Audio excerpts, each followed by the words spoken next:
No final da década de 1990, a Hasbro e a Takara se prepararam para lançar uma nova linha de bonecos dos Transformers. Essa nova linha ela substituiria a Beast Wars e teve o nome Beast Machines. O conceito de Beast Machines partia mais ou menos assim da ideia. Teriam algumas facções, uma das principais é os Maximus, que era a facção que já fazia parte da linha Beast Wars. Dentro dela teria alguns personagens novos, mas também trariam novas versões de alguns personagens antigos. E na linha Beast Machines, os Maximals eles também teriam uma forma robô e uma forma alternativa que seria um modo animal, o Beast Mode. Só que a ideia é que tanto o modo robô como no modo animal, eles teriam uma forma tecno-orgânica que combinaria tecnologia com tecido orgânico. Mas diferente da linha Transmetals, em que essa combinação de orgânico e tecnológico era uma combinação heterogênea, pareciam pedaços orgânicos e pedaços tecnológicos costurados e grudados um do lado de outro de forma simétrica. Na linha Beast Machines, essa ideia de tecno-orgânico seria uma mistura de tecnologia com orgânico, mas uma mistura homogênea, como se a parte tecnológica e a parte orgânica tivessem se integrado completamente. E daí tanto o modo robô como o modo animal teriam essa estética tecno-orgânica, seriam compostos dessa combinação homogênea entre tecnologia e tecido orgânico. E para fazer isso, eles criaram uma estética que os modos animais, eles têm cores vibrantes, completamente não naturalistas, e também usando plástico translúcido. A ideia de que eles têm um modo animal, eles têm a forma de um animal, mas a textura não tem nada a ver com a textura animal, parece uma coisa artificial, uma coisa não natural. Já a outra facção protagonista são os Viacons, e os Viacons eles são Transformers mais tradicionais. Eles têm um modo robô e um modo veículo, que tem uma aparência de tecnologia, de mecânico, mas são cybertronianos que nunca teriam vindo na Terra. Como eles nunca vieram na Terra, os veículos que eles viram não são veículos terrestres, mas sim veículos alienígenas, ou veículos cybertronianos. Lá nos primeiros bonecos da linha Beast Wars, incluía uma ideia que é o do chip de alinhamento, que cada um dos bonecos vinham com um pequeno adesivo quadrado feito de um papel térmico,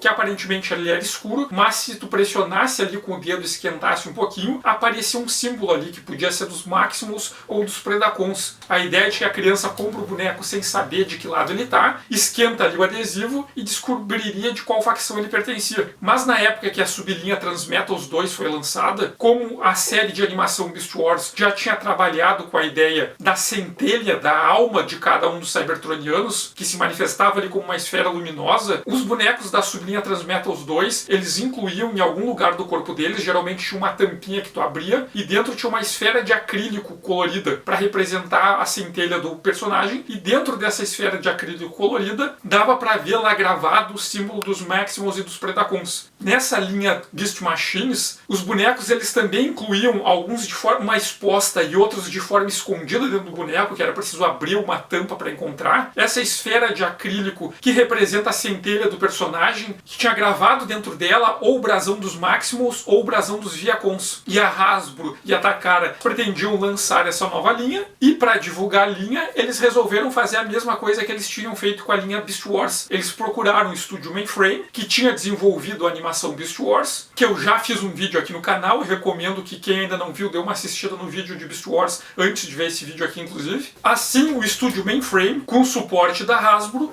produziu a série de animação Beast Machine Transformers, que foi exibida originalmente em 1999 e 2000 e teve 2 temporadas, cada uma com 3 episódios. E a série Beast Machines ela é uma continuação direta de Beast Wars Transformers. Ela começa aonde Beast Wars acaba. Só que a equipe responsável pelo desenvolvimento da série foi outra. O Bob Ford e o Larry DiTilio, que tinham feito Beast Wars, eles se afastaram, e no lugar foi chamada uma nova equipe de desenvolvedores, que eram o Mart Eisenberg. O Mart Eisenberg ele já tinha uma longa carreira ali em animação. Anos depois, ele seria um dos responsáveis pela série de animação das Tartarugas Ninja de 2003. Ele trabalharia em Ben 10. Antes disso, ele já tinha trabalhado na série de animação do Batman, do Bruce Timm. Ele trabalhou nos Gárgulas. Ele também trabalhou nas séries de animação do X-Men e do Homem-Aranha ali da década de 1990. E outro desenvolvedor era o Robert Skir, que ele também trabalhou em várias dessas séries junto com o Mart Eisenberg, e depois ele seria um dos desenvolvedores de X-Men Evolution. Então essa nova equipe ficou encarregada por criar os conceitos gerais ali da série, série. E na época, ali em 1998, o executivo da Mainframe, que ficou responsável ali pelos projetos de Transformers, foi o Dan Didio, que futuramente viria a ser diretor-chefe da DC. O Dan Didio, ele chamou a equipe e disse para eles não ficarem apegados com o que tinha sido feito em Beast Wars, que eles podiam pegar aqueles personagens e fazer alguma coisa nova, que eles tinham liberdade para criar e ir além do que Beast Wars tinha feito e fazer algo diferente. Na equipe de roteiristas, vários dos episódios foram escritos pelo Marv Wolfman, e o Marv Wolfman, ele chegou a ser um dos editores-chefes da Marvel na década de 1970. Ele foi o responsável pelos Novos Jovens Titãs, o cara que criou o Cyborg, a Ravena, o Exterminador. Ele também foi o roteirista de Crises nas Infinitas Terras, que reformulou ali toda a DC, então um cara que ele tinha bastante experiência nos quadrinhos como roteirista, e ele também já tinha roteirizado um episódio de Beast Wars. Entre os roteiristas também tinha o Len Wein. O Len Wein também tinha sido editor-chefe da Marvel, junto com o Marv Wolfman na década de 1970. Len Wein foi responsável por reformular ali os X-Men, foi o criador do Wolverine, do Noturno, da Tempestade, do Colossus.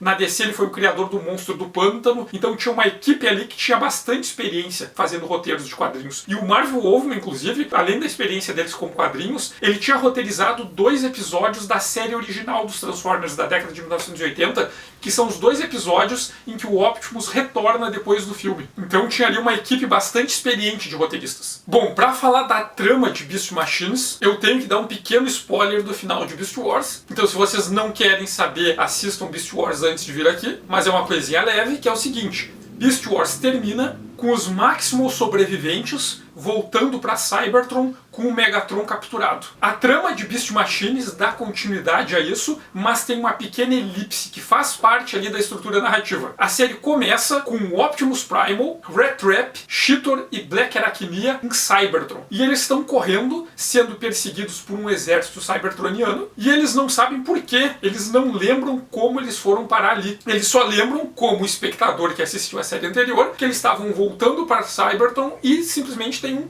pane da memória e se encontram ali, e do mesmo jeito que o espectador não sabe, eles não sabem, e a narrativa vai nos conduzindo que o público vai descobrindo o que aconteceu junto com os personagens ao mesmo tempo que eles descobrem. Os 4 eles estão em Cybertron fugindo desse exército, eles tentam se comunicar com os atacantes, mas ninguém responde, e eles estão com um problema, eles estão tendo vários glitches, eles não conseguem operar bem e eles não conseguem sair do modo animal, eles estão presos nas formas animais. Só que os glitches que eles estão tendo ficam cada vez mais graves, até que o Optimus ele sente um chamado para o subterrâneo. Então eles fogem desses atacantes, indo pelo subterrâneo, cada vez mais fundo, passando por várias camadas de ruínas de antigas civilizações, até chegar num nível em que eles se deparam com um supercomputador que se apresenta para eles como o Oráculo. E aqui cabe uma pequena explicação, porque esse nome Oráculo ele carrega muito significado. Esse termo Oráculo ele vem da Grécia Antiga, e o Oráculo ele é uma ponte entre o mundo material e o mundo divino. É como as pessoas se comunicavam com os deuses e como os deuses se manifestavam para os humanos. Talvez o oráculo mais famoso seja o Oráculo de Delfos. O Oráculo de Delfos era um oráculo que ficava em um templo em Delfos e através do qual Apolo se manifestava. Se alguém que tinha alguma dúvida, alguma questão, que queria saber a opinião dos deuses, ou se por acaso, sei lá, o Apolo queria falar alguma coisa, passar algum recado, existia lá uma sacerdotisa e ela era a ponte entre esse mundo divino e o mundo mortal. Apolo falava com os homens através dela, pela boca dela. Então a função do oráculo é essa ponte entre o mundo divino e o mundo material. E quando ali a equipe dos Maximals, eles chegam no oráculo, que é um supercomputador, eles descobrem que o oráculo é um supercomputador lendário, que ele tem a capacidade de se comunicar com a Matrix. A Matriz é esse lugar abstrato que na religião dos Transformers eles entendem que da onde vem a centelha deles. Os Transformers eles acreditam que a essência deles não é o corpo físico, é a centelha, uma forma de energia. Essa centelha ela veio da Matriz, que às vezes é entendida como o Allspark,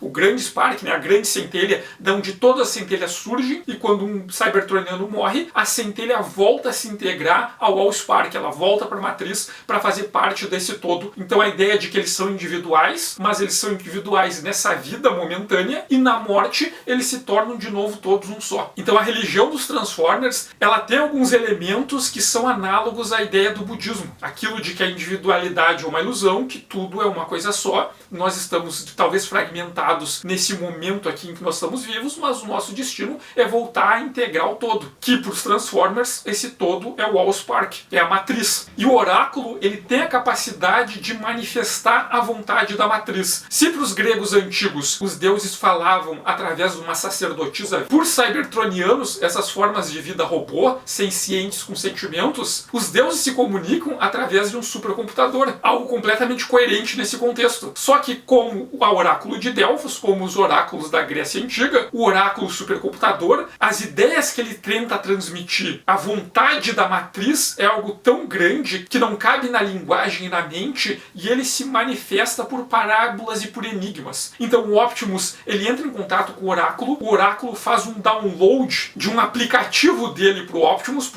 ficar conectado com o oráculo, e o oráculo se manifesta para o Optimus mostrando visões, ditando para ele profecias na forma de parábolas e de charadas. E ele tem que conseguir interpretar aquilo para fazer caber na linguagem e na mente de um sujeito e conseguir interpretar e entender qual é a vontade da matriz. E o Optimus conectado ao oráculo, que o oráculo é a conexão com o Allspark, o oráculo é a conexão com a matriz, o Optimus adquire a habilidade de conseguir perceber as centelhas dos outros, conseguir se conectar, sentir a presença de outros a partir das centelhas. Porque o oráculo ele se conecta com a matriz, e a matriz é o Allspark, é o conjunto de todas as centelhas que existem. Só que o oráculo também deixa claro para eles que eles estão infectados com um vírus. E esse vírus que está causando os glitches neles, que impedem eles de sair do modo animal e assumir a forma robô, que danificou a memória deles, que faz com que eles não lembrem exatamente como eles chegaram ali, o que aconteceu um pouco antes. E esse vírus, em pouco tempo, vai acabar incapacitando eles completamente. E o oráculo esclarece que, para sobreviver, eles têm que aceitar que o oráculo reformate eles. E eles aceitam, o oráculo faz isso, e eles assumem novas formas que agora são tecno-orgânicas. Tanto o modo robô como o modo animal são uma combinação de tecido orgânico com tecnologia, mas uma combinação homogênea. Não dá para diferenciar, aqui acaba a tecnologia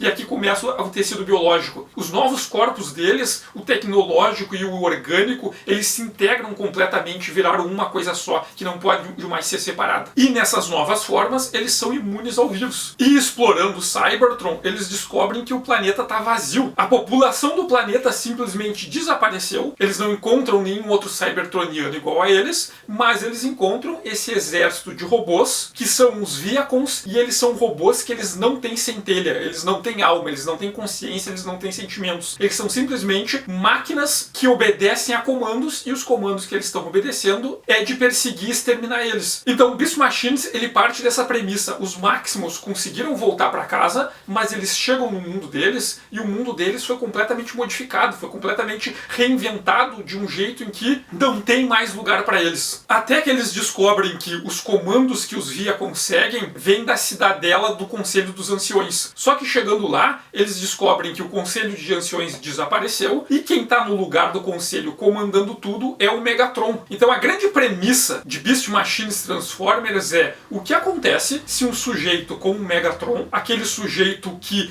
ele cultuava os tiranos do passado, que adorava a guerra, que acha que os líderes militares autoritários eram o máximo e que tem delírio de grandeza. O que acontece quando esse cara que adora a tirania e é megalomaníaco chega ao poder? O que ele faz quando chega ao poder? É basicamente essa a premissa. Os Maximals sobreviventes voltaram para casa, só que quando eles chegam em casa, o mundo deles não é mais como eles se lembravam. O mundo deles agora está completamente sob controle de um tirano. A população desapareceu e eles são únicos sobreviventes, e eles são caçados pelo planeta inteiro. Então toda a série assim, ela se desenvolve a partir dessa ideia, e ela traz algumas mudanças que são conceituais, mas que também são estéticas. Se Beast Wars se passava na Terra pré-histórica, naqueles ambientes naturais, o céu azul, florestas, desertos, montanhas, Beast Machines é em Cybertron. E Cybertron é um planeta completamente tecnológico. Então a história se passa basicamente em grandes cidades enormes de alta tecnologia, ou subterrâneos, ou ruínas de cidades antigas também de alta tecnologia. E essas cidades, elas estão vazias porque a população desapareceu. Cybertrópolis, ali a capital de Cybertron, Cybertron e também os subterrâneos são espaços em que a história acontece, mas são espaços que tem pouca luz do sol. São poucos momentos em que tem luz do sol direto pegando na cidade, quando a cidade são aqueles arranha-céus enormes. Então é muito uma luz artificial, uma iluminação de lâmpadas. O ambiente vira uma grande cidade iluminada por luzes artificiais, então muda completamente a forma de representar a luz ali naquele espaço da narrativa. É uma história que ela tem muita perseguição, então muitas cenas são de personagens correndo, fugindo, tentando escapar, perseguindo um atrás do outro. E também a equipe de animadores da Mainframe, eles tinham muito mais experiência agora do que eles tinham em Beast Wars. Então assim, se a gente comparar a primeira temporada de Beast Wars, os primeiros episódios de Beast Wars são aqueles ambientes que são grandes desertos, grandes montanhas, sem muitos detalhes, aquela iluminação mais chapada da luz do sol da terra, batendo direto ali naquela areia, e os personagens, um grupo de um lado, um grupo do outro, eles se dando tiro de longe. Beast Machines é bastante diferente, porque são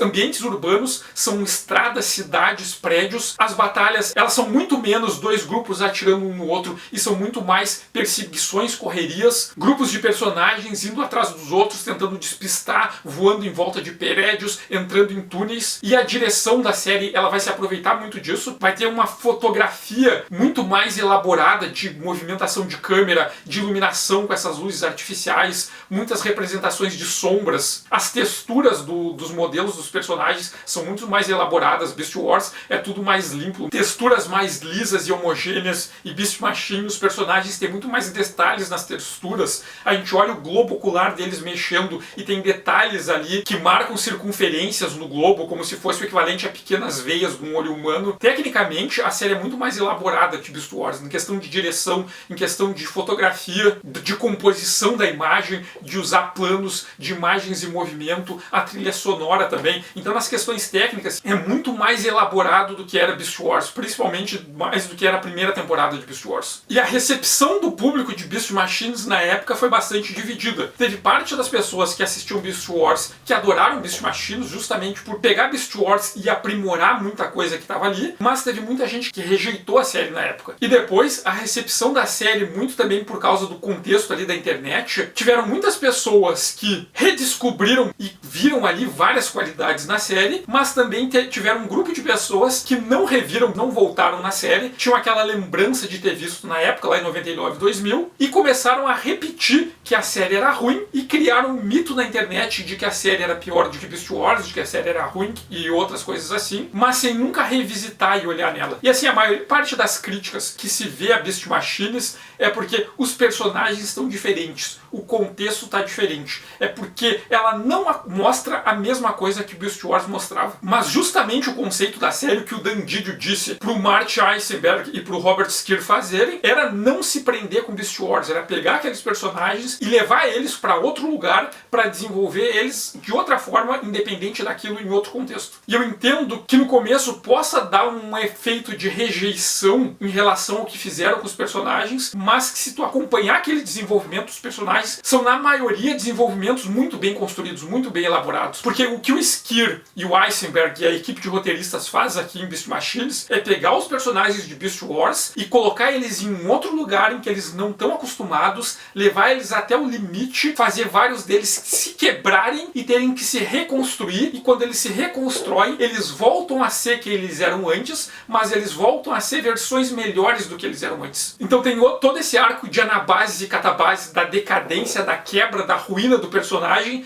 e eles se reconstruindo e virando versões melhores deles. Mas vamos aos poucos aqui. Vamos discutir um de cada vez. Só que para eu fazer essa discussão, eu vou ter que dar alguns spoilers da série. Eu vou tentar me conter aqui para falar só o extremamente necessário, mas algumas coisas precisam ser contadas. O espectador vai descobrindo, junto com os personagens, o que aconteceu. Que quando eles estavam voltando da Terra pré-histórica para Cybertron, que é uma viagem do espaço, mas também é uma viagem no tempo, né, do passado até a época deles, o Megatron, ele conseguiu se soltar e sair ali do buraco de minhoca transwarp por onde eles estavam vindo, e quando eles chegaram em Cybertron, o Megatron tinha chegado antes deles. Ele saiu do transwarp um pouco antes, chegou primeiro, e o Megatron, ele criou um vírus. E a partir desse vírus, ele disseminou no planeta e ele intencionalmente criou uma pandemia em Cybertron. O efeito que esse vírus causava nos cybertronianos era incapacitar eles completamente, simplesmente desligava completamente ao entrar em contato. Como a população de Cybertron foi incapacitada inusitada, o Megatron ele arrancou as centelhas de todos os Cybertronianos, um por um, e substituiu pelos Viacons, que são esses Transformers que eles não têm centelha, eles não têm alma, eles não têm sentimentos, eles não têm consciências, eles simplesmente seguem comandos. E o Megatron assumiu a cidadela do Conselho e conectou todos os Viacons e todos os sistemas tecnológicos do planeta nele próprio. Então ele se tornou o único sujeito consciente do planeta. E todos os sistemas eletrônicos, todos os computadores, todos os recursos e todos os habitantes, os Viacons, todos eles são conectados mentalmente com o Megatron. Todos eles se tornaram uma extensão do Megatron. Megatron é a única inteligência que controla todo o planeta. Quando a nave dos Maximals chegou, o Megatron ele já estava no poder, conseguiu abater eles e também infectou eles com o vírus. Os membros da equipe, que eram cybertronianos normais, eles sofreram os mesmos efeitos que os outros cybertronianos. Eles simplesmente se foram desligados e capturados, que é o caso do Rhinox e do Silverbolt. Já aqueles que tinham tido os corpos modificados pela tecnologia VOC, eles tinham mais resistência ao vírus. O que aconteceu com eles foi que eles perderam todos os upgrades Transmetals, eles ficaram presos no modo animal, tiveram danos na memória recente, mas eles ainda conseguiam se mover por um tempo, que foi o caso do Optimus, do Rat Trap, do Cheetor e da Black Arachnia. E por isso eles conseguiram chegar até o Oráculo, porque o Oráculo chamou eles, e foram reformatados nessa nova forma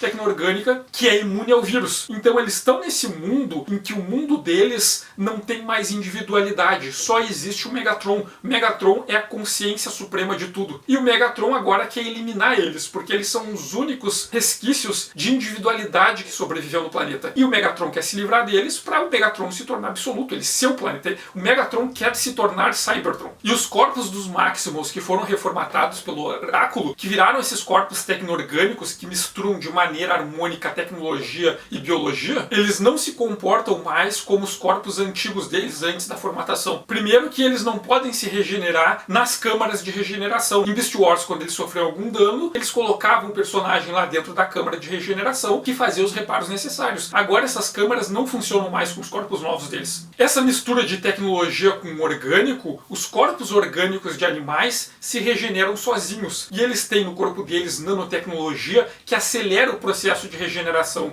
Então agora eles conseguem se regenerar sozinho. Mas eles só conseguem regenerar sozinho quando eles estão no modo animal. Se eles estão no modo robô, os reparos não são feitos. Além disso, quando eles estão no modo robô, eles podem ser detectados pelos Viacons. Eles reconhecem ali a presença de um Cybertroniano. Mas quando eles estão no modo animal, eles passam despercebidos nos detectores. Então a desculpa para eles usarem os modos animais em Beast Machines é escapar do rastreamento e poder se regenerar. Mas tem uma outra mudança que é bastante importante para todos os conceitos da série, que é a ideia de que eles não têm mais sistema operacional interno. Eles não têm mais um computador interno que controla os corpos. Então quando eles têm esses novos corpos e eles querem passar para o modo robô, a princípio eles tentam maximizar e não acontece nada. E eles querem saber, tá, mas qual é o código de comando para se transformar? Eles querem que o Optimus ensine para eles. E o Optimus vai ter que dizer que não existe mais código de comando, porque eles não têm mais um sistema operacional interno. Eles têm agora que reaprender a se transformar, e se transformar inclui controlar os instintos e as emoções deles. Então tem um processo ali que não é mais automatizado, mas sim estabelecer uma relação de equilíbrio entre a parte mental e física deles, entre mente e organismo, que é uma continuidade com aquela lição lá que o Tigatron deu para eles, de que eles tinham que apagar os programas que bloqueavam os instintos animais deles e entenderem que agora eles são cybertronianos, mas ao mesmo tempo eles são animais. E tratar as duas coisas de forma integrada, como uma só. Aceitar os dois lados deles. Então eles vão ter que passar por uma aceitação disso para reaprenderem a se transformar e assumir os modos robôs. Então a partir daí, o Eisenberg, o Skier e a equipe de roteiristas, eles vão desenvolver os personagens a partir dessa ideia que eu falei, de levar eles até o limite para fazer eles quebrarem e a partir daí eles se reconstruírem. O primeiro caso é o Optimus. Eles conseguiram voltar para Cybertron, essa equipe que não era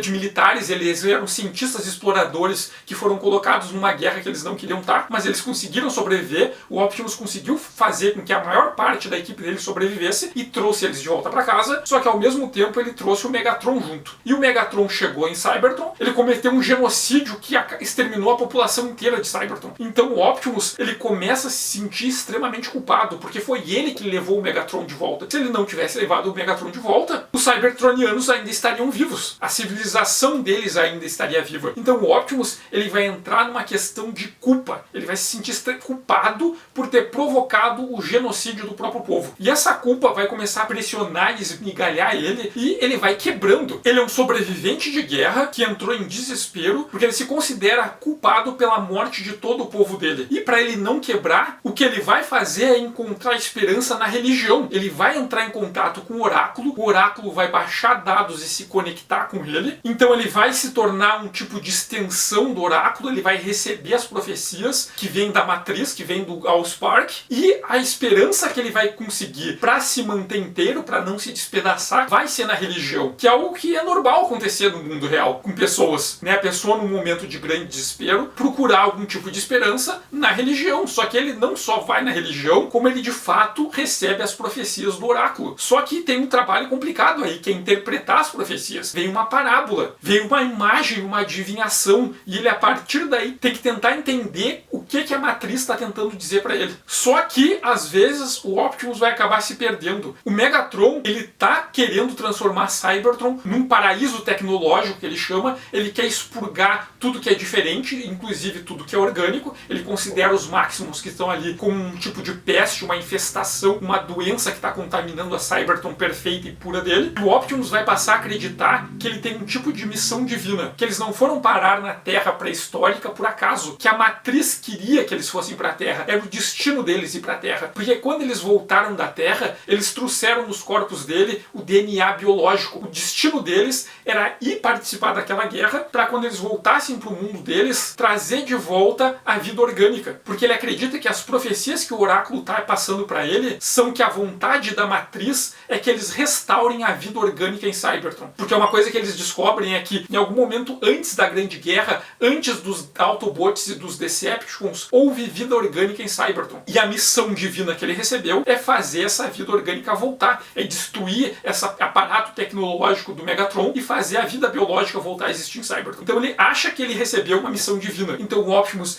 ele vai entrar em desespero e vai ver na religião uma forma dele se redimir pelas falhas e pelos pecados dele. Então eu entendo quem olha para esse Optimus e acha, pô, esse Optimus não é igual ao Optimus em Beast Wars, não é igual, mas faz sentido pegar aquele Optimus de Beast Wars e colocar num contexto em que ele é um sobrevivente de guerra que se sente culpado por um genocídio. Ele tem toda a pressão de que ele tem que restaurar o mundo inteiro que foi destruído. E conforme a gente vê a história se desenvolvendo, dá para perceber que o Skir e o Eisenberg, eles levaram o Optimus a um extremo que fez ele quebrar e ele tem que se reconstruir, ele tem que voltar a ser quem ele era, mas ele tem que reaprender a ser quem ele era, ele tem que se perdoar e se reconstruir para virar uma versão ainda melhor do que ele foi. Isso eles vão fazer com todos os personagens. O Rat Trap, lá nos primeiros desenvolvimentos de Beast Wars, foi considerado fazer dele um Transformer com problemas de formação. A ideia de que ele teria algum tipo de deficiência e ele precisaria de um equipamento para sobreviver e viver normalmente como os outros Maximus. Só que lá no começo, ainda nas fases iniciais, essa ideia foi descartada e depois essa ideia de um Transformer com deficiência foi usado no episódio do Transmutate. Só que aqui em Beast Machines, eles trazem de volta essa ideia de trabalhar o Rat Trap para discutir questões de deficiência. Primeiro que o Rat Trap, quando ele passa ali pela reformatação e ele vira o rato tecno-orgânico, a princípio ele não consegue se transformar, ele não consegue ir para o modo robô. Todos os outros já aprenderam a assumir o modo robô e ele ainda não consegue. E vão ter vários episódios que é esse conflito dele não conseguindo assumir o modo robô, e o Rat Trap era um sujeito que ele era bastante independente, ele era um cara que ele resolvia problemas sozinho, ele estava sempre reclamando, ele não queria fazer as coisas, ele era extremamente pessimista, mas se tu mandasse ele resolver um problema, ele ia reclamando, mas ele ia e ele fazia. Várias vezes ele salvou todo mundo. Só que agora ele não consegue mais assumir o modo robô e ele precisa ser salvo o tempo todo, ele precisa de ajuda o tempo todo. E ele começa a ficar frustrado com isso, ele começa a ficar frustrado com ele e com o próprio corpo dele. E quando ele finalmente aprende a assumir o modo robô, a forma robô do Rat Trap, ele não tem pernas, ele tem rodas, que é uma referência lá ao modo veículo dele da forma Transmetal, que ele se transformava num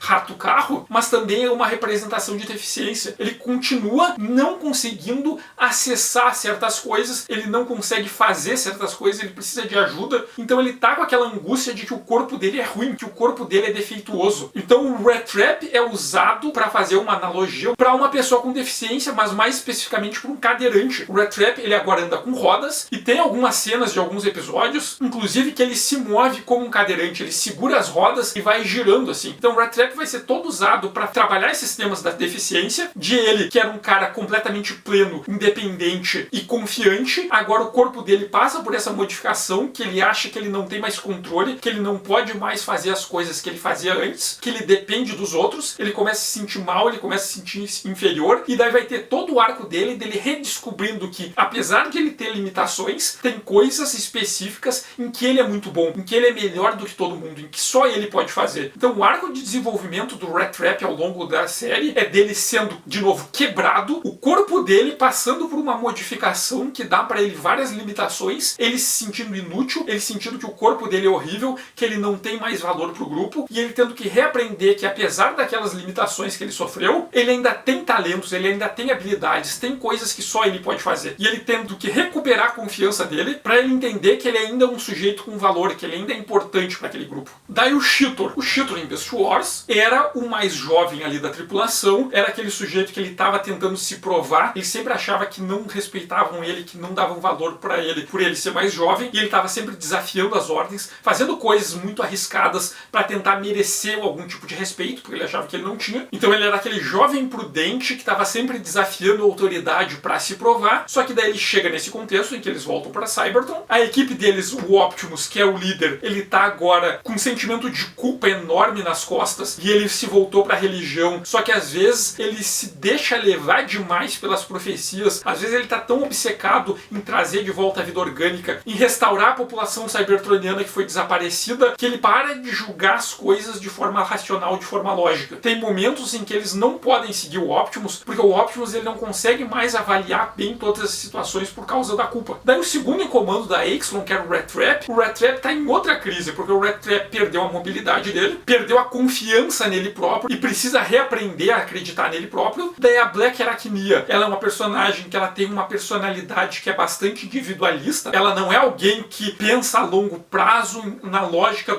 de grupo. E além disso tem um outro cybertroniano, o único sobrevivente que eles encontram, que é o Night Scream. Night Scream é um cybertroniano que de alguma forma ele conseguiu sobreviver ao vírus porque ele caiu nas catacumbas e ele achou fósseis das antigas vidas orgânicas que existiram em Cybertron. E a partir dali ele escaneou esses fósseis e assumiu a forma do morcego. Só que o Night Scream é um jovem, um adolescente. Ele é extremamente individualista no começo, ele só pensa nele, ele não confia em ninguém, ele vê os outros falando e não leva a sério, isso é coisa de velho. Eles veem os outros falando das guerras dos animais, das Beast Wars, e ele não tá nem aí, ele reclama que só falam nisso, ele não confia nos outros, porque ele não conhece os outros há tanto tempo assim, ele não confia na liderança do Optimus, porque ele não sabe tudo que o Optimus fez durante as Beast Wars. Então ele é um cara que ele é imprudente, que ele não segue os comandos, que ele tá sempre desafiando, e ele é mais jovem que o Cheetor. Então o Cheetor tá numa posição que ele vê que o grupo deles não tem uma liderança sólida e estável. Isso faz com que ele tenha que amadurecer a força para aprender a ser líder, para ser o sujeito responsável que vai coordenar aquele grupo quando o Optimus não tá. Nos primeiros episódios, ele é o Cheetor irresponsável igual ao de Beast Wars, mas ele vai se vendo com tanta pressão que ele se força a aprender a ser responsável e aprender a ser líder. Então todo o arco de desenvolvimento do Cheetor é como um jovem irresponsável aprende a se tornar um grande líder. Daí nós temos a Black Arachnia. A Black Arachnia, que era aquela femme fatale dos Predacons, e como o relacionamento dela com Silverbolt, um sujeito que ama ela incondicionalmente, e ela que se desprezava, que achava que era ser má, como aquele amor é a redenção dela, como aquele cara que ama ela ensina que ela não é completamente má, que ela tem um lado bom dentro dela. E o arco dela aqui em Beast Machines é o inverso, é sobre como ela agora vai se esforçar para salvar o Silverbolt.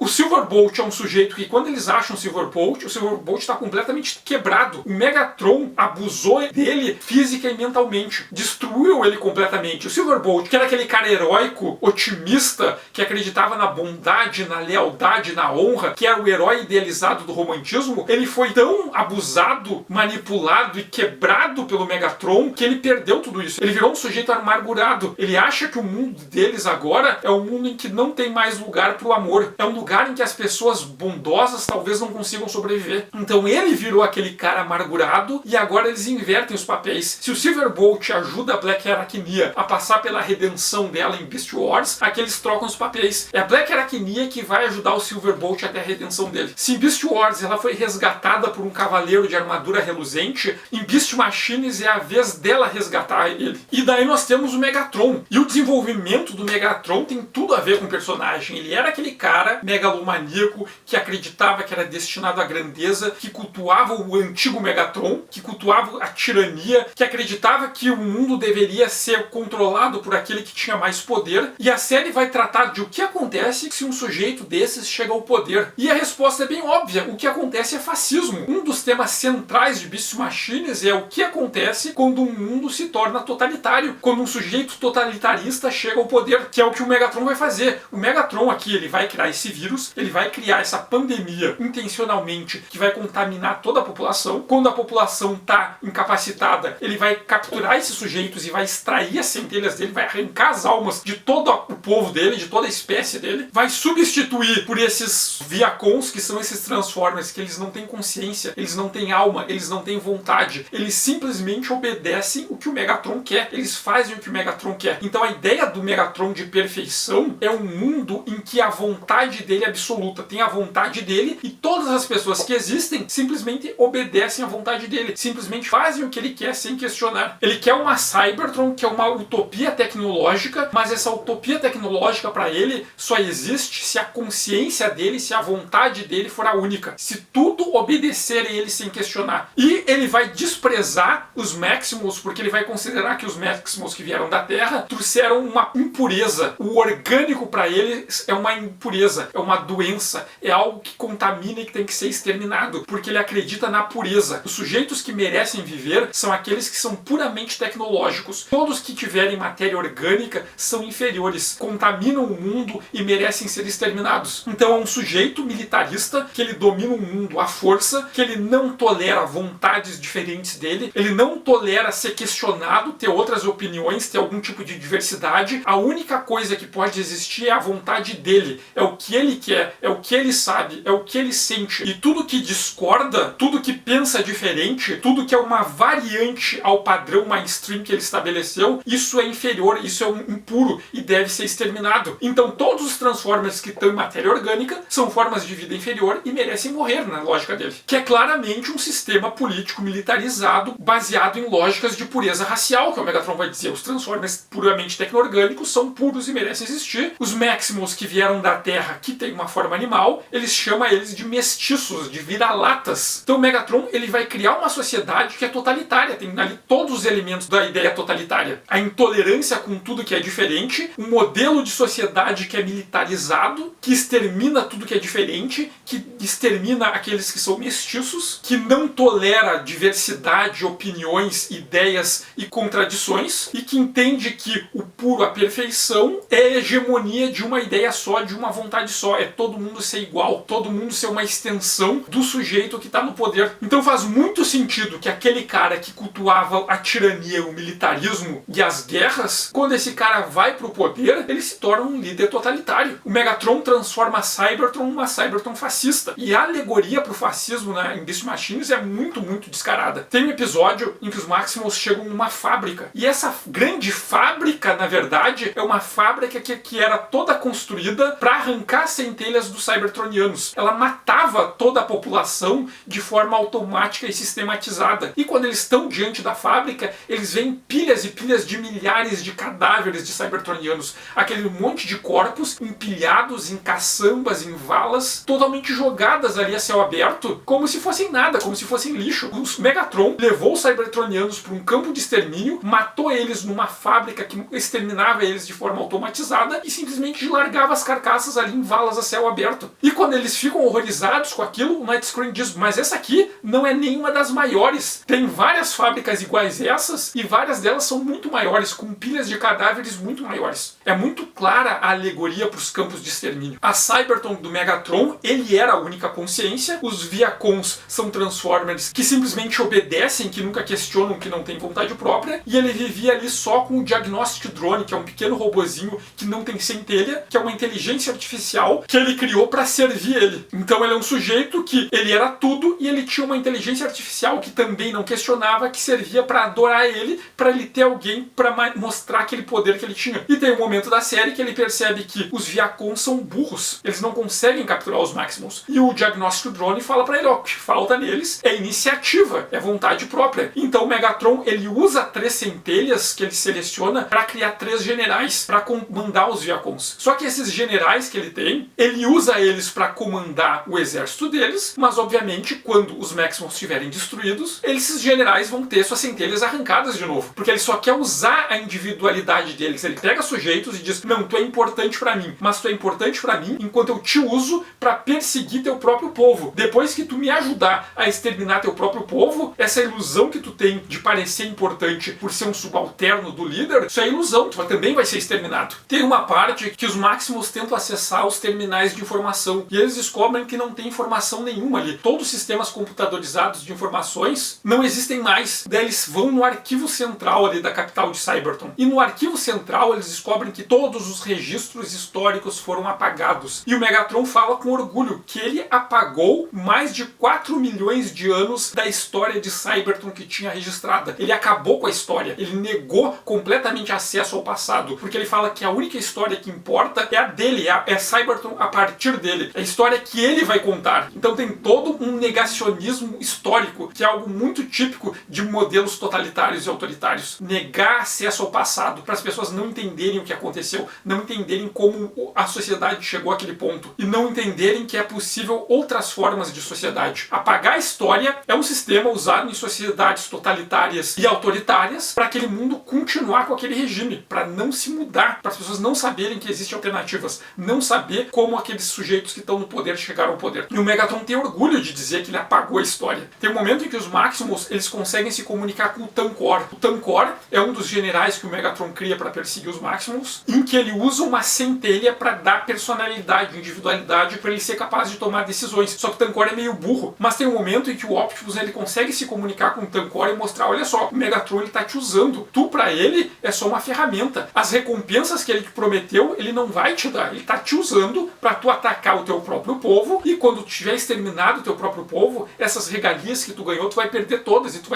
também vai ser exterminado. E o Tankor ele se dá conta disso e passa pro lado dos Maximals. Só que o Megatron, ele criou esses generais, mas esses generais não têm liberdade plena. O Megatron instalou sistemas de segurança. E o que ele faz? Ele apaga a memória recente do Tankor. Tudo que o Tankor aprendeu sobre a posição dele ali, como na verdade ele é muito mais parecido com os Maximals do que com o Megatron na estrutura social, né? O Tankor ele adquire consciência de classe por alguns instantes. O que Megatron faz? Ele apaga a memória recente, os últimos ciclos ali de memória do Tankor, para ele perder tudo que ele aprendeu e voltar ao estado mental que ele tinha antes de ter aquele contato de aprender. E é de novo um líder totalitário manipulando a memória, manipulando a história para conseguir se manter no poder. As alegorias que Beast Machines usa para mostrar Cybertron como uma representação do totalitarismo, elas são muito claras, assim, elas são muito gritantes. É bem claro que um dos temas centrais de Beast Machines é o mal do totalitarismo. Só que o Megatron, como todo fascista, ele é hipócrita. Ele fala que ele quer destruir os Maximals tecno-orgânicos, porque os Maximals são mestiços que estão contaminando a pureza da espécie deles, carregando o tecido orgânico. Só que o Megatron, ele veio da Terra com um modo animal. Ele também tem um modo animal que ele tá tentando fazer procedimentos para eliminar, para mascarar, e ele não consegue. Só que diferente dos Maximals, que na Terra eles passaram por todo aquele processo de aceitação, de tirar os bloqueios que inibiam os instintos animais e aceitar as partes animais deles, o Megatron nunca fez isso. Então ele tenta reprimir o lado animal dele, vai colocando isso no inconsciente, e quando o Megatron ele tem algum estresse, ele tem algum surto emocional, ele perde o controle e se transforma automaticamente no modo animal sem querer. E tem um momento em que o Diagnostic Drone chega a dizer para ele de que talvez o motivo dele não conseguir extirpar o modo animal dele é porque no inconsciente dele, em algum nível, ele gosta de ser animal, ele quer manter aquilo. Então o Megatron tá falando de pureza racial, mas é uma pureza que ele não tem. Ele também é um mestiço que ele tanto despreza. E a série vai falar de totalitarismo e vai falar de como o totalitarismo afeta as pessoas e as relações interpessoais. Um dos casos é o Silverbolt. Quando eles conseguem resgatar o Silverbolt ele tá todo amargurado, ele perdeu aquele otimismo dele e aquele culto que ele tinha a idealização da justiça e do heroísmo, e o motivo disso ele admite que enquanto o Megatron estava controlando ele, o Megatron apagou da mente dele todos os valores éticos e morais que ele tinha, e fez ele acreditar naqueles ideais totalitários do Megatron. Então, enquanto o Silverbolt estava sob a influência do Megatron, ele era um fascista, ele reproduzia o discurso fascista. E o Silverbolt se sente culpado porque ele fala que enquanto o Megatron tinha apagado os valores éticos dele, ele estava reproduzindo aqueles valores totalitários e ele gostava, ele fazia aquilo ali com gosto, ele se sente culpado por causa disso. E esse gosto, né, tem tudo a ver, né? Quando alguém pega um jovem e passa para ele esses valores fascistas, ele é um sujeito comum, ou às vezes um sujeito que passa por violência, que passa por humilhação, e quando ele recebe esse discurso totalitário fascista de que tem um grupo social que é inferior a ele, que ele pode ir lá e ser violento contra essas pessoas, que ele pode ir lá e humilhar e maltratar essas pessoas, ele se sente empoderado e ele gosta. Ele tem uma satisfação, uma sensação de poder. Ele deixa de ser alguém que está na base, que sofre, e mesmo que tenha um monte de gente em cima dele, humilhando ele, violentando ele, pelo fato de ter alguém que ele possa descontar, ele gosta e sente prazer. E o Silverbolt estava nessa posição. Ele era dominado pelo Megatron, mas enquanto o Megatron manipulava a mente dele para ele seguir esses ideais totalitários, ele estava sentindo prazer, ele estava gostando de caçar os outros. E ele se sente culpado por isso.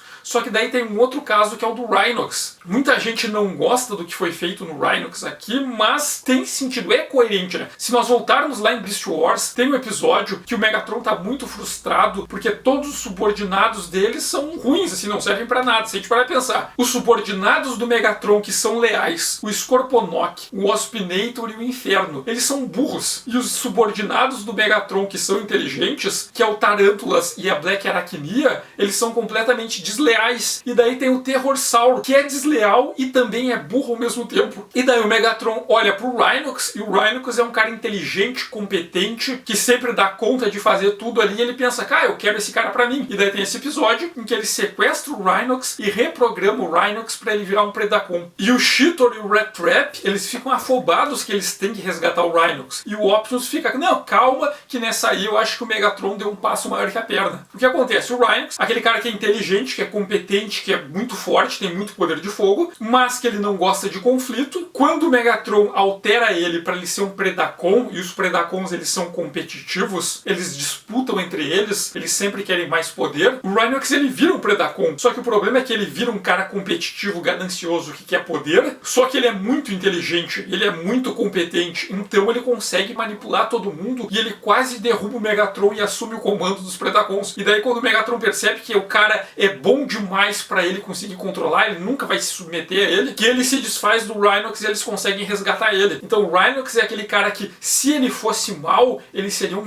baita vilão. E o que acontece aqui? Eles conseguem recuperar o Rhinox, só que o Rhinox não quer voltar para eles, porque ele diz que ele foi o Maximum, ele teve contato com o Megatron e com os ideais fascistas totalitários do Megatron, e decidiu que o Megatron tem razão de certa forma. Cybertron só vai ter paz, só vai ter ordem e controle se os ideais do Megatron forem aplicados de fato. E o Cheetor, ele chega a sugerir que eles deveriam manipular a mente do Rhinox para fazer ele voltar pro lado deles. E o Optimus é contra isso, porque tem tudo a ver com o Optimus lá do Beast Wars, que era o cara que defendia o direito de autodeterminação. Esse é o modo dos Maximals. E o Optimus e Beast Machines, eles sustentam o mesmo posicionamento. Os Maximals acreditam no direito de autodeterminação. Se o Rhinox quer virar fascista, é um direito dele de virar fascista. Eles não podem invadir a mente do cara e manipular a mente dele. Porque se eles fizerem isso, eles vão estar seguindo os ideais totalitários do Megatron. Eles vão ser igual ao Megatron. E o Rhinox acaba virando, sabe aquele amigo, aquele parente que vocês têm, que vocês se davam bem, mas nos últimos anos ele entrou em contato com esses discursos, com essas narrativas totalitárias, fascistas, e começou a defender uns posicionamentos estranhos. Esse pessoal aí que é diferente, que tem livre-arbítrio, que fica contrariando os nossos líderes, esse pessoal aí tem que arrancar mesmo a centelha deles. Ah, esses mestiços aí tecno-orgânicos, eles são inferiores, tudo bem matar eles. Esse monte de gente com posicionamentos diferentes, ideias diferentes, que fica querendo contrariar as tradições, que fica discutindo com outros pontos de vista, que ficam contrariando o nosso líder. Esses caras aí, eles têm que ser tudo exterminados e a gente tem que encher de Viacons, porque os Viacons, eles simplesmente seguem o que é determinado, eles seguem a cadeia de comando, eles batem continência pro líder e obedecem reconhecem ele sem discutir. Todos eles fazem parte de um exército uniforme e seguem os ideais tradicionais que foram impostos pelo líder. Sabe essa gente que até pouco tempo eles eram próximos, mas quando entraram em contato com esses ideais totalitários, eles passaram a defender essas ideias muito estranhas, de um jeito que é impossível de se conviver com essas pessoas agora? O Rhinox é isso. Ele tem contato com os ideais totalitários do Megatron e ele passa a acreditar neles, que aqueles ideais realmente é o que podem trazer a ordem, acabar com o caos, acabar com o conflito e acabar com as guerras internas de Cybertron. E apesar dele ter essa virada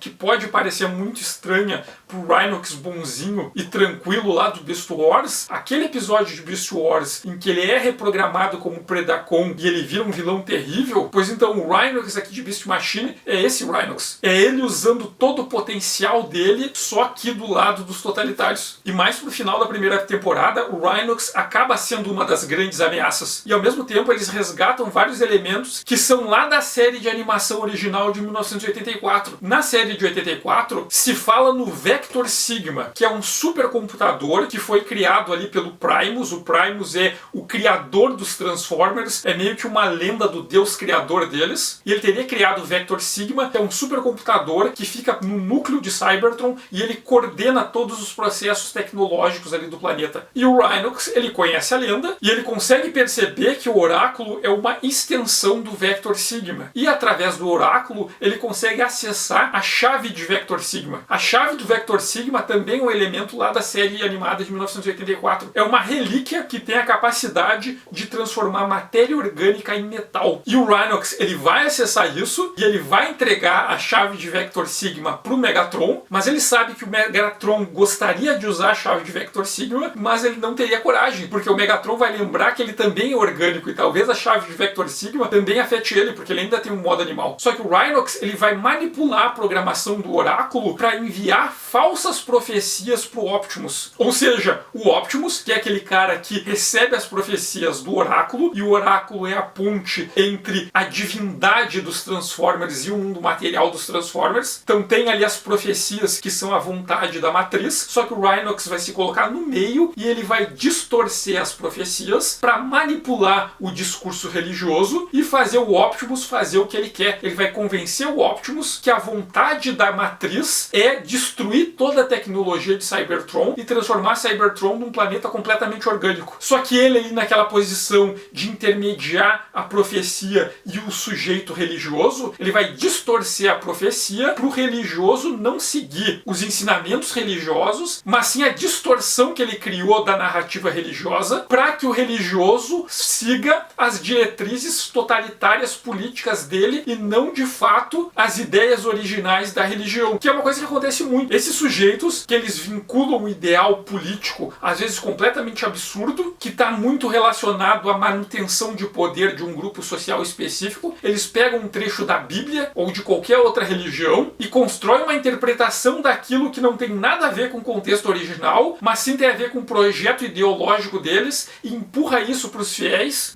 simplesmente seguirem o projeto político dele, achando que estão sendo fiéis aos ideais da religião deles. O Rhinox, ele faz toda essa manipulação do discurso religioso para enganar o Optimus, que se tornou um fiel que está desesperado por conseguir redenção e que por isso é fácil de manipular. Então o grande clímax do final da primeira temporada é o Optimus desesperado por destruir toda a tecnologia de Cybertron e restaurar o planeta como um planeta orgânico, e o Megatron desesperado em destruir completamente tudo que é orgânico para manter o ideal de pureza da espécie que ele acredita e implementar uma civilização completamente eletrônica. Então o Optimus passa por aquele arco que eu falei, que ele é levado a um ponto extremo em que ele quebra e a partir daí ele tem que se reconstruir. Na segunda temporada, o Optimus ele percebe que ele passou do ponto, que ele quase cometeu um genocídio por causa de fanatismo religioso e que seguir as vontades da matriz não é ir por esse extremismo. Ele vai ter que ali se reconstruir a partir da ideia de equilíbrio, e com essa ideia de equilíbrio ele percebe que a vontade da matriz matriz não é exterminar completamente a vida tecnológica e restaurar de forma absoluta o orgânico. Fazer isso seria um genocídio equivalente ao que o Megatron fez. Ele passa a entender que a ideia da matriz é justamente o que ele e os amigos dele são. É o tecno-orgânico. É uma forma de vida que equilibra tanto o tecnológico quanto o biológico, que faz os dois lados diferentes coexistirem em harmonia. E na segunda temporada, o ideal do Optimus passa a ser esse: reconstruir Cybertron, mas como um mundo equilibrado, em que as duas forças diferentes coexistem de forma harmônica. Na segunda temporada também, o Eisenberg e o Skir, eles vão ter que incorporar na série uma nova sublinha, que é a Mutant, que é a ideia de Transformers, que eles mudam de uma forma animal para outra forma animal. São Transformers que são completamente orgânicos e tem 2 Beast Modes. Essa ideia vai acabar sendo incorporada na série, mas eu acho que é um dos grandes momentos assim ali da segunda temporada. Sem contar a luta do episódio final, que tem momentos ali que é quase um Battle Shonen. Um dos grandes momentos é quando o Optimus e o Megatron, eles se confrontam e o Megatron diz pro Optimus que o objetivo dos dois é o mesmo. Eles são iguais. Ambos querem trazer harmonia para Cybertron. Só que o método que o Optimus está tentando utilizar para trazer harmonia para Cybertron nunca vai dar certo, diz o Megatron. Que se o Optimus quer de fato harmonia para Cybertron, ele tem que se render e aceitar o modo do Megatron. Porque segundo a visão do Megatron, o que causa o caos, a violência, a guerra e a desarmonia são as diferenças. Tem pessoas diferentes, com ideias diferentes, com valores diferentes, e eles vão entrar em conflito, eles vão sempre estar em disputa. É impossível uma harmonia, é impossível a paz enquanto existirem diferenças, enquanto existirem valores diferentes coexistindo. Eles sempre estão em conflito, eles sempre estão em atrito. E que a harmonia de verdade só existe quando todo mundo é igual, quando todo mundo pensa igual, quando todo mundo faz tudo igual, quando tudo se torna um só. E que por isso o método correto para atingir a paz é o método do Megatron, ele vai dizer. Só que assim, o que o Megatron está fazendo é uma grande falácia, que é uma coisa que muitos totalitários e autoritários usam. É usar uma ideia distorcida de democracia para, na verdade, aplicar tirania e totalitarismo. Que é a ideia de que democracia seria a construção do consenso. E para desenvolver essa ideia de democracia como a construção do consenso, eles usam muito a ideia de democracia como voto, né? Então a ideia de que a vontade da maioria é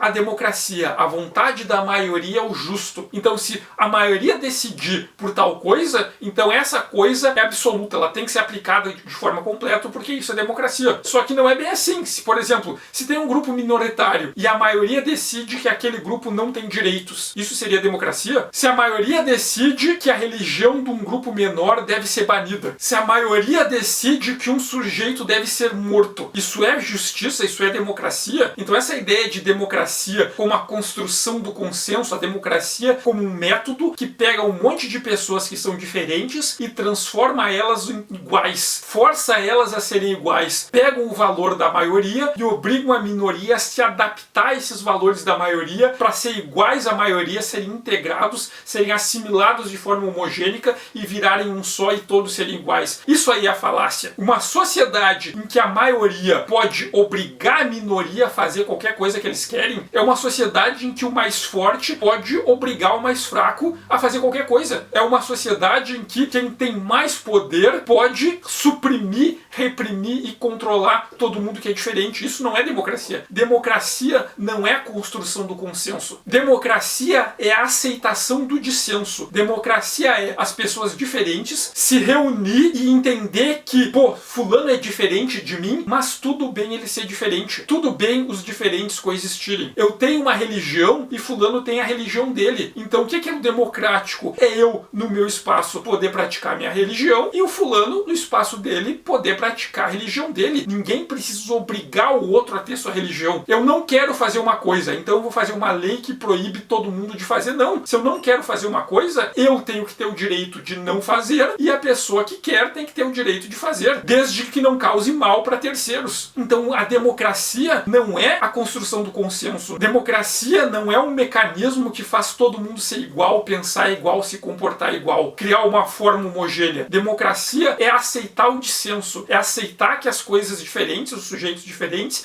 e as ideias diferentes podem coexistir no mesmo espaço. É olhar para um cara que gosta de uma coisa que eu não gosto, que tem uma religião completamente diferente da minha, que se veste de um jeito completamente diferente do meu, que tem um corte de cabelo diferente, que gosta de uma cor diferente, que torce para um outro time e falar, cara, tudo bem tu ser diferente, nós dois podemos conviver aqui nesse mesmo espaço e tá tudo bem. Eu não vou te obrigar a ser igual a mim e tu não me obriga a ser igual a tu, e pronto. Isso é democracia. E esse é um dos grandes conflitos da série. O Megatron acha que a justiça, a harmonia é a construção do consenso. É obrigar todo mundo a ser igual, todo mundo a pensar igual, a não ter discussão, a não ter conflito, todo mundo seguir as mesmas ordens e nunca discordar. Porque daí ninguém vai discordar, não vai ter guerra. Só que isso aí é destruir o livre-arbítrio. E o Optimus, que vai defender aqueles valores que ele defende desde lá do Beast Wars, que o modo dos Maximals é o modo da autodeterminação, que cada um pode escolher o que quer para si próprio, que as opiniões diferentes, todas elas são válidas, ele vai defender justamente o dissenso, a coexistência do dissenso. O tecno-orgânico é a coexistência do dissenso. É o tecnológico e o orgânico convivendo de forma harmônica, se integrando e colaborando um com o outro. E esse é o grande tema central de Beast Machines. É sobre como essas duas visões diferentes de organizar a sociedade se confrontam. Uma ideia de coexistência dos diferentes, de defender o livre-arbítrio e a autodeterminação, é algo que desde o início de Beast Wars o Optimus defendia, quando ele aceita o Dinobot e fala pro Dinobot, se tu escolheu ser um Maximal, então tu é um Maximal, não importa o que os outros digam. Se tu quer ser um de nós, tu é um de nós e ponto. Se tu quer deixar de ser um de nós vamos aceitar, tu pode ir embora a qualquer hora que tu quiser, mas se tu quer ficar com nós vamos te tratar como igual a nós. Isso aí tá desde o começo de Beast Wars. E o Optimus, ele tem um momento aqui em Beast Machines que ele é levado ao limite, ele quebra, mas ele se reconstrói como sujeito e, como eu falei lá no começo, ele vira uma versão ainda melhor do que ele era antes. Contra a visão do Megatron, que é aquele cara que desde lá do Beast Wars ele acreditava na guerra, na conquista, no domínio, cultuava os tiranos, só que em Beast Wars ele não tinha poder, ele era só o capitãozinho de uma nave que tinha se rebelado contra o Conselho Tripredacon, que eram os líderes da Aliança Predacon. Aqui é o que acontece quando um sujeito desse tipo ascende ao poder, quando ele controla o país, quando ele controla o planeta e quer que todo mundo pense igual a ele, seja igual a ele e não aceita ser contrariado. A ideia dele de harmonia é uma harmonia que só existe eliminando a diferença, eliminando o livre-arbítrio, eliminando o direito de autodeterminação, eliminando a pluralidade. Como ele mesmo fala, que agora Cybertron é ele controla tudo, tudo tá ligado, a vontade dele é uma só. Então ele é Cybertron, ele é aquela população toda, ele é aquele planeta. E mesmo os apoiadores dele, que são os caras que estão defendendo, lutando por ele, igual os generais dele, mesmo esses caras, eles não vão ser recompensados. Se ele conseguir vencer, esses caras que seguiram ele vão receber a mesma punição do que os opositores. Eles também vão ter a centelha extraída, porque eles também são sujeitos independentes. E o Megatron, o chefe totalitário, ele não aceita nenhuma divergência. Primeiro, ele vai eliminar aqueles caras que são mais divergentes dele, mas depois que ele elimina a grande oposição, ele vai procurar nos caras perto dele, nos subordinados, qualquer ali diferencinha, qualquer contrariedade, e vai eliminar eles também, porque é assim que funciona o totalitarismo. Então Beast Machines Transformers é uma série que continua Beast Wars Transformers, mas continua Beast Wars por um outro caminho, de uma outra forma, bastante diferente, mas mesmo sendo diferente, é diferente porque ele pega aqueles personagens e coloca eles em outras situações, em outros contextos, que força eles até o limite, até eles quebrarem, e eles têm que se adaptarem, eles têm que se reconstruírem, mas ainda são aqueles personagens. E lá no final da série nós percebemos que tudo que eles passaram é muito coerente. Quando eles se reconstroem, quando eles viram versões melhores do que eles eram, a gente percebe que todo aquele desenvolvimento foi muito coerente. E é uma série assim que não tem como dizer que Beast Machines não discute temas sociais e políticos, porque o centro da série é esse confronto entre democracia e totalitarismo. Esse confronto entre coexistência harmônica dos diferentes contra um lado que quer exterminar todo mundo que é diferente, todo mundo que discorda. Então esse debate político e social assim é o cerne da série. E nas questões técnicas, apesar do ambiente ali ter mudado, de agora esses cenários serem esses cenários escuros numa cidade de alta tecnologia iluminada com luzes artificiais, que é bem longe do ambiente natural ali, que eram as paisagens de Beast Wars. Tecnicamente, a animação que a Mayframe fez aqui em Beast Machines é muito mais detalhada, muito mais elaborada do que era em Beast Wars. Com movimentos de câmera, com efeitos de luz, com toda a direção, a condução narrativa. Eu acho uma baita série Beast Machines Transformers. E eu recomendo que vale muito a pena olhar. Se vocês olharam só quando eram criança, lá no começo dos anos 2000, e tiveram uma sensação estranha por ser muito diferente de Beast Wars, vale a pena depois de velho ver de novo e ver prestando atenção nesses temas que são debatidos ao longo de toda a série. Então eu recomendo muito, assim, se vocês puderem ver Beast Machines Transformers, assistam. Inclusive, Beast Machines foi lançado no Brasil em DVD, né? As 2 temporadas, cada uma delas em 2 DVDs, né? No total a série dá 4 volumes. Beast Wars só teve alguns episódios em VHS, mas Beast Machine se acha tudo em DVD se vocês procurarem. Então eu recomendo, se vocês puderem, assistam, que é uma baita série. Se vocês viram alguém chato reclamando no YouTube que é ruim porque os personagens são diferentes, vale a pena vocês conferirem e tirarem suas próprias conclusões. E eu agradeço quem assistiu até aqui, agradeço especialmente aos apoiadores do canal. Eu sempre falo isso, os apoiadores do canal que sustentam o canal permitem que isso aqui continue acontecendo e que eu fale sem parar sobre Transformers e outros assuntos. Quem ainda não conhece, eu convido para dar uma passada lá na página do Ilha Kaiju no Apoia-se. Peço que quem gostou pode apertar no gostei, quem não gostou pode apertar no não gostei também. Peço, se vocês puderem, compartilharem esse vídeo, que ajuda muito o canal a crescer. Convido quem ainda não segue que passe a seguir o canal para receber as notificações dos próximos vídeos, inclusive apertando no botãozinho do sino. Sintam-se livres aqui para comentar, mas se vocês falarem mal de Beast Machines, eu vou responder que é um grande equívoco. Também sigam Ilha Kaiju nas redes sociais e obrigado e até o próximo vídeo.